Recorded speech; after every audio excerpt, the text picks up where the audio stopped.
घर चढ़ के मारब बरियारी रे छूट जी तो कैल रंगदारी रे घर चढ़ के मारब बरियारी रे तोरा बाप के न तोरा दादा के चिन्ह बहु बेटा सब गोली मारब तोरा बाप के न तोरा दादा के चिन्ह बहु बेटा सब गोली मारब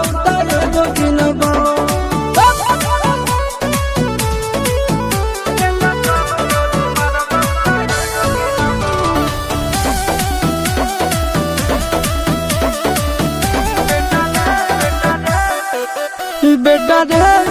काटा से ठोक देबो चिमनी के भाठा में झोंक देबो देखबो कवन बाप बचैतौ तोरा प्रशासन के गाड़ी भी रोक देबो बेटा जी सुनो बेटा रे काटा से ठोक देबो चिमनी के भाठा में झोंक देबो देखबो कवन बाप बचैतौ तोरा प्रशासन के गाड़ी भी रोक देबो तोरा जैसन के हम खड़े खड़े गिनबो बेटा सब गोली मारबो त एगो गिनबो तोरा बाप के न दादा के गिनबो बेटा सब गोली मारबो त एगो गिनबो। वो तो ठीक है भाई, लेकिन इतना पैसा कहाँ से लाएगा रे महाराष्ट्र?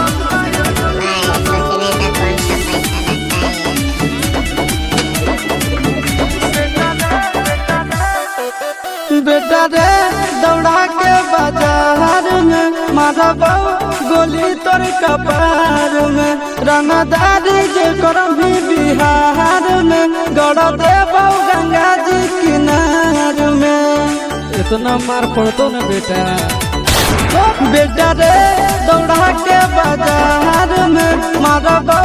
गोली तोर कपार में रंगदारी जे करम भी बिहार में गड़ देबो गंगा जी किनार में चिंटू आशीष के कारण सुनाबो बेटा सब गोली मारबो त एगो गिनबो तोरा बाप के न तोरा दादा के चिन्हबो बेटा सब गोली मारबो त एगो गिनबो।